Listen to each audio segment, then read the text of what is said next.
Namasté et bienvenue dans la station numéro 7, The Tube. Aujourd'hui, on analyse l'une des meilleures scènes de Lost qui se trouve être, paradoxalement, l'une des plus mauvaises. Alors installez-vous bien car ça risque d'être aussi salé qu'un burger de chez Mr. Clucks.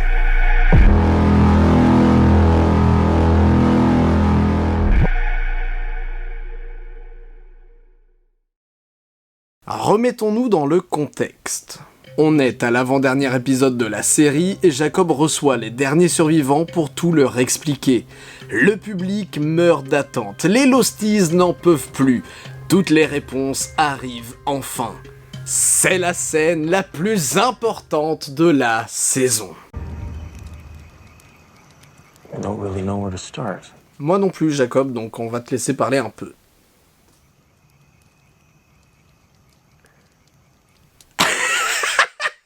Alors cette tête-là, c'est exactement celle que j'avais la première fois que j'ai vu l'épisode. On enchaîne. Tell me something, Jacob. Why do I gotta be punished for your mistake? Alors ça, retenez bien cette question, elle est super importante. À la place de Sawyer, j'aurais demandé exactement la même chose. Je pense même que je serais encore plus vénère vu ce qui s'est passé dans le sous-marin, mais les réponses arrivent. Why do I gotta be punished for your mistake? What made you think you could mess with my life? I was doing just fine till you dragged my ass to this damn rock. No, you weren't. Vous avez vu ce qui vient de se passer là? Comment Jacob manipule Sawyer, comme la scène manipule le spectateur? Sawyer lui pose 3 questions, et Jacob ne va répondre qu'à la dernière. Il ne répond pas à la question la plus importante. Pensez-y à ça quand vous débattez avec quelqu'un, posez qu'une seule question à la fois, sinon le gars en face il va vous embrouiller. Why do I gotta be punished for your mistake? What made you think you could mess with my life? I was doing just fine till you dragged my ass to this damn rock. No, you weren't. None of you were. I didn't pluck any of you out of a happy existence. Répète-moi ça, Jacob, s'il te plaît. I didn't pluck any of you out of a happy existence. I didn't pluck any of you out of a happy existence. Tu es à l'origine de la mort de Nadia, alors que Saïd était enfin heureux dans sa putain de vie de merde, et tu as tout fait pour qu'il revienne sur l'île, jusqu'à le frapper, le forcer, le menotter. Et qu'est-ce que tu oses dire, Jacob? I didn't pluck any of you out of a happy existence. I found it.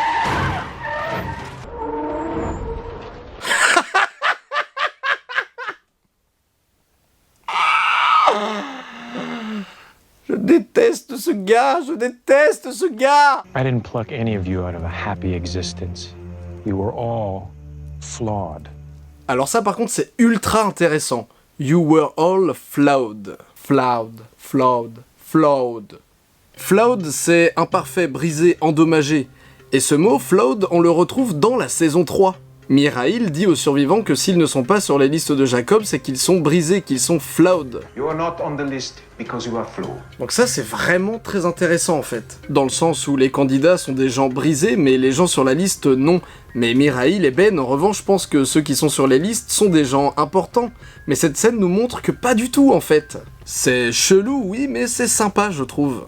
Même si encore une fois Saïd était loin d'être flawed quand Jacob l'a marqué comme candidat.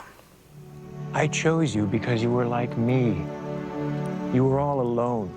Non mais ça, ah putain ça m'énerve, Encore Jack Gineson, je veux bien. Mais alors Sawyer et Kate, ils étaient gosses quand Jacob est venu les voir. Il les a marqués en tant que candidats quand ils étaient enfants quoi. Tu condamnes pas un gosse qui a encore toutes ces années à vivre, à aller sur l'île. Et est-ce qu'on peut vraiment condamner un gosse à moins de 10 ans d'être flawed? On peut même aller plus loin dans le raisonnement, c'est Jacob qui donne à Sawyer le crayon qui sera à l'origine de la lettre et donc de toutes ces années de vengeance. Ce qui veut dire que si Jacob n'était pas allé voir Sawyer, Sawyer aurait très bien pu vivre une jolie vie, hein, donc on ne sait pas trop. Mais Jacob est à l'origine de la fameuse lettre de Sawyer, donc... un peu un enfoiré, ce gars. Le « vous étiez comme moi » pour Sawyer et Saïd, c'est plutôt « je vous ai rendu comme moi », ce qui ajoute des points de détestabilité pour notre bon vieux Jacob. On enchaîne. You were all looking for something that you couldn't find out there. I chose you because you needed this place as much as it needed you. Non, cette phrase est plutôt jolie. On enchaîne. Why did you cross my name off of your wall? Because you became a mother. Bon, ce qui est bien grâce à cette phrase, c'est qu'on comprend là que le Quan dans la grotte et dans le phare, ce n'était pas Sun, mais bien Jin. En fait, ça peut pas être Sun parce que Sun, comme Kate, est devenue mère. Et donc, je trouve ça très cool que juste avec cette petite phrase, on comprenne ça. J'ai toujours trouvé ça très très cool. It's just a line of chalk in a cave. The job is yours if you want it, Kate. C'est juste une ligne de craie dans une grotte? C'est juste une ligne de craie dans une grotte? Sérieusement? Ta putain de ligne de craie dans une grotte, Jacob, elle a comme conséquence qu'un candidat redevient une personne normale et donc que cette personne ne soit plus immunisée face à ton frère, que ces personnes meurent si le monstre les attaque. Et tu oses dire... Oh bah Kate, mais t'inquiète, c'est qu'un coup de crayon, t'inquiète. Si tu veux ne pas mourir, mais t'inquiète, viens, deviens la protectrice de l'île, Kate, t'inquiète, c'est qu'un coup de craie dans une putain de grotte.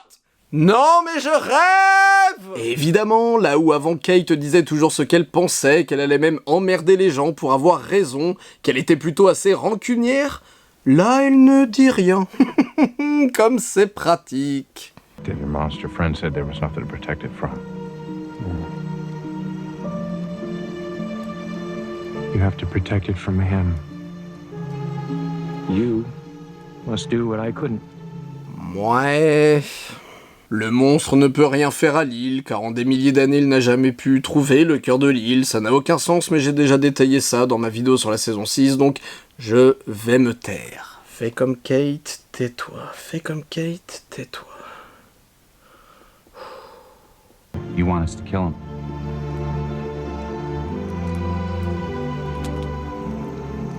Is that even possible? I hope so, because he is certainly going to try to kill you. Putain, mais les gars, là! Vous êtes tous des candidats, il ne peut rien vous faire. Vous êtes 3 à 4 si jamais Jacob efface sa ligne de craie. Me dites pas que vous pouvez pas le maîtriser 5 minutes, histoire de l'enfermer quelque part. Et entre nous, des stations d'Arma, c'est pas ce qui manque sur l'île. So, how are you gonna pick? I'm not going to pick, Hugo. I want you to have the one thing that I was never given. A choice. And if none of us chooses it? And this ends very badly.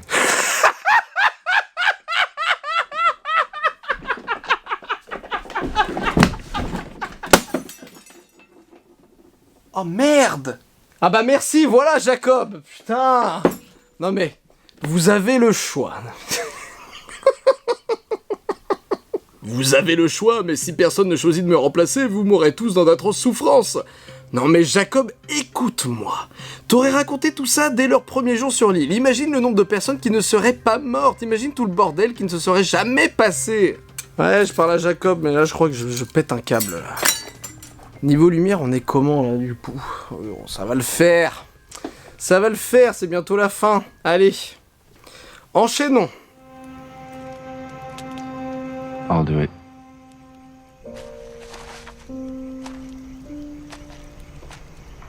This is why I'm here. This is what I'm supposed to do. Putain. Voilà pourquoi j'arriverai jamais à détester cette scène. J'en ai même envie de chialer là. Hashtag frisson. C'est le moment où je pars me mettre en PLS partagé entre le fait que j'aurais aimé que Jack gueule un gros coup, style première saison en mode « Fils de pute, t'es qui pour nous imposer ça? T'es qui toi? Viens là que je te défonce face de gland !» Et entre l'émotion que Jack cite Locke. Is that a question, Jack?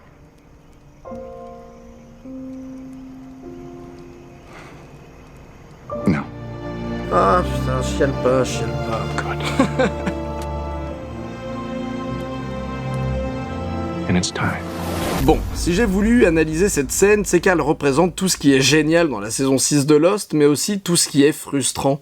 On a la musique et de bons acteurs, des réponses discrètes comme pour le rôle de Sun en tant que candidate ou l'importance du mot flawed, un sentiment d'accomplissement, que le chemin se termine bientôt, avec des dialogues qui nous rappellent le chemin parcouru, notamment avec cette dernière phrase de Jack.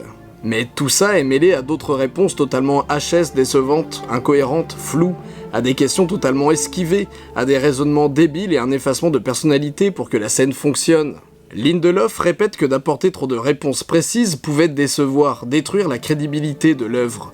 Il cite à de nombreuses reprises dans des interviews l'architecte de Matrix ou les midi-chloriens de Star Wars. Mais est-ce que ce qu'il a fait avec la série, c'est-à-dire un anti-architecte, n'aurait pas aussi déçu, voire détruit la crédibilité de Lost? C'est sur cette question que je vous laisse. Ah non, j'en ai une autre aussi. La première fois que vous avez vu cette scène, vous a-t-elle comblé ou vous a-t-elle déçu? À vos craies. Et on se retrouve dans l'espace commentaire qui s'appellera désormais la grotte. Je vous laisse, j'ai du ménage à faire. Merci Jacob.